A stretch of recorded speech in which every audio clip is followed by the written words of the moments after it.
Tu es souvent anxieux, souvent à bout, sur les nerfs et tu ressens intensément. Ce n'est pas un hasard et non, tu n'as pas un problème à régler. Ce que tu vis, c'est peut-être une réaction normale dans une société qui ne respecte pas ta sensibilité. Et dans cette vidéo, je vais t'expliquer pourquoi l'anxiété est une réponse logique pour les personnes sensibles. Bienvenue sur la chaîne YouTube de l'Académie des Sensibles. Je me prénomme Christine, je suis coach de vie, coach professionnel spécialisé en haute sensibilité. Je t'accompagne à transformer ta sensibilité en une véritable alliée, à révéler ton véritable potentiel et à redonner vie à tes projets, à les redécouvrir ou à avancer vers ce qui vibre vraiment pour toi. Tu es hautement sensible, tu ressens de l'anxiété. Et écoute-moi bien, non, ce n'est pas toi le problème, ce n'est pas un bug en toi. Ce n'est pas une fragilité, ce n'est pas une faiblesse. Ce que tu ressens, c'est une réaction naturelle de ton corps. Pas parce que tu es cassé, mais parce que tu vis dans un monde qui ne respecte pas ta sensibilité. L'anxiété, dans ce cas-là, ce n'est plus un trouble, c'est une alarme.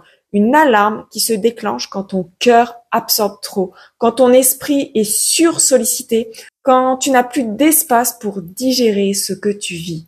Tu ressens tout avec intensité et la société dans laquelle on vit actuellement t'en demande toujours plus vite, plus fort, plus parfait.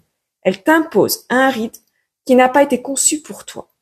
Alors non, l'anxiété n'est pas normale chez les sensibles, mais elle devient inévitable quand on leur demande de se couper d'eux-mêmes pour survivre. Alors je vais te rappeler brièvement ce qu'est être hautement sensible. Déjà, être hautement sensible, ce n'est pas une anomalie, ce n'est pas un trouble, ce n'est pas une maladie, ce n'est pas une fragilité. C'est un tempérament. C'est un tempérament naturel chez 30% de la population, avec un système nerveux plus réactif, plus fin, plus rapide à capter tous ces petits détails. Tu captes tout. L'ambiance d'une pièce, une tension qui n'a pas été dite, un bruit en arrière-plan, la fatigue peut-être d'une autre personne. Tu ressens tout, la beauté, l'injustice, la peur, la joie, et avec beaucoup plus d'intensité. Et ça, tu ne peux pas le désactiver parce que c'est ton mode de fonctionnement. Alors, pourquoi cette sensibilité si fine, si vivante, si précieuse peut créer aussi l'anxiété? Or, ce n'est pas ta sensibilité qui crée l'anxiété. C'est ce que tu n'as pas pu en faire. Ce sont tes émotions que tu as dû enfouir pour rester fonctionnel. C'est ce que tu ressens, mais que tu n'as pas le droit d'exprimer librement. Ce sont toutes les fois où tu t'es adapté à un rythme, à des attentes, à des relations qui ne respectaient pas ton monde intérieur, ta sensibilité. Ton corps, lui, va donc encaisser, il va tout garder, et à force, eh bien, il va se créer une tension permanente, comme un fil qui se tend, qui ne casse pas, mais qui va vibrer à la moindre petite secousse. Tu vis alors une sensation de saturation constante, comme si tu étais au bord de tout, sans vraiment trop savoir quoi en faire. Tu dors, mais tu te réveilles fatigué. Tu es là, mais tu es en même temps ailleurs. Tu anticipes, tu doutes, tu rumines, tu ressasses. Pas parce que tu es anxieuse par nature, mais parce que rien n'a été libéré et que tout ce que tu as tué, tout ce que tu as ressenti sans pouvoir l'exprimer est resté coincé quelque part en toi.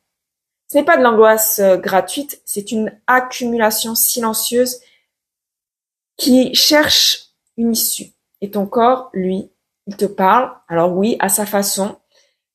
Et tu sais, il y a plein de déclencheurs dans cette société et que cette société d'ailleurs ignore. Des choses qu'on banalise, qu'on minimise, mais elle, ta sensibilité, elle les perçoit et ton corps, lui, les réagit. Alors, laisse-moi te poser quelques questions. Tu peux y répondre avec le cœur. Est-ce que tu te sens épuisé juste après avoir fait des courses dans un supermarché qui était bondé? Est-ce que des bruits répétitifs ou par exemple un néon qui va grésiller ou une musique de fond va t'agacer au point même de te crisper? Est-ce que tu ressens une boule au ventre avant une réunion, même si tout semble aller naturellement, normalement? Est-ce que tu ressors vidé d'une conversation où tu as juste dû faire bonne figure?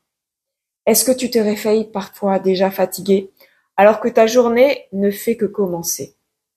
Si tu as répondu oui à une seule de ces questions, alors ton corps essaie probablement de réguler à ta place ce que tu ne vois pas encore.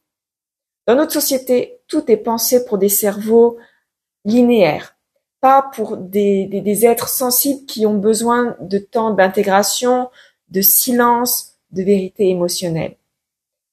On t'a appris à t'adapter, mais on t'a pas appris à te reposer en profondeur, à t'écouter quand ton système crie stop, à reconnaître les signaux avant qu'ils deviennent des alarmes. Alors lui, ton corps parle, parfois il hurle, mais c'est pas contre toi, c'est pour toi. Dans cette vidéo maintenant, je vais te donner 5 tips que tu peux mettre en place de suite et qui vont te permettre de retrouver de l'air. Déjà, ralentis, même si tout s'accélère autour de toi. Ce n'est pas ton rythme qui est trop lent, c'est le monde qui est trop rapide. Accorde-toi des pauses, même si elles sont courtes, même si elles sont toutes simples. Ton système nerveux a besoin de pauses. Coupe aussi ce qui surcharge ton corps. Tu peux utiliser un casque anti-bruit, couper toutes les notifications de ton téléphone, tu peux mettre un filtre aux écrans, créer des ambiances douces. Tout ce que tu peux maîtriser, fais-le, tu n'as pas à tout encaisser. Tu peux aussi respirer consciemment, comme si tu voulais dire à ton corps, tu es en sécurité là, ici, maintenant. Tu inspires lentement, tu peux bloquer ta respiration et tu expires le plus longtemps possible, comme si tu vidais toute cette tension, cette anxiété, tout ce surplus qui est en toi.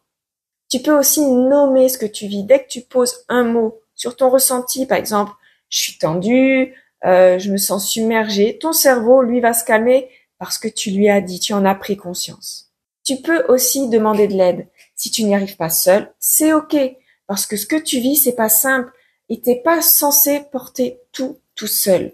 Il existe des coachs comme moi, des thérapeutes, des personnes qui connaissent le fonctionnement de la haute sensibilité et qui vont comprendre ce que ça veut dire de ressentir autant, intensément et tout le temps. Et c'est justement ce que je fais, comme je viens de te le dire, en tant que coach et thérapeute. Je suis passée par là, moi aussi, je suis hautement sensible et je suis experte en haute sensibilité pour m'être formée. Je connais ces tempêtes intérieures, ce sentiment de pas rentrer dans des cases. Et aujourd'hui, j'accompagne les personnes hautement sensibles à reprendre leur souffle, à retrouver leur rythme, à s'épanouir vraiment avec leur sensibilité, pas malgré elle. Si tu sens que c'est ce moment pour toi, de t'écouter, de faire de ta sensibilité une alliée, autant dans ta vie perso que dans tes projets professionnels.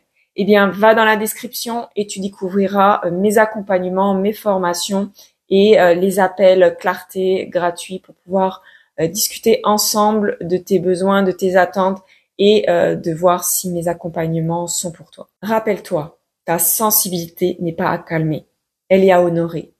L'anxiété que tu vis peut-être actuellement n'est pas là pour te gâcher la vie, elle est là pour te murmurer qu'il y a quelque chose ou peut-être quelqu'un dans ta vie qui ne respecte pas ton rythme, qui ne respecte pas tes besoins, ton essence de sensi. Et bonne nouvelle, tout ça, ça peut se transformer. Pas en te changeant qui tu es, ni en t'endurcissant, mais en recréant un cadre qui respecte qui tu es profondément. Un cadre où ta sensibilité peut respirer, s'exprimer, te guider. Parce que oui, quand tu commences à t'écouter, quand tu fais de la place à ce que tu ressens, ta sensibilité devient une vraie boussole claire et vivante. Alors si cette vidéo t'a parlé, like-la, partage-la à d'autres personnes hautement sensibles qui ont besoin d'entendre ce message. Et abonne-toi à l'Académie des sensibles pour ne rien manquer sur ta sensibilité et avancer à ton rythme avec ce que tu es vraiment. Et surtout, prends soin de toi. Ta sensibilité mérite ton respect et ton respect, c'est déjà un premier pas vers la paix. Je te dis à bientôt pour une prochaine vidéo et pour un prochain sujet. Bisous!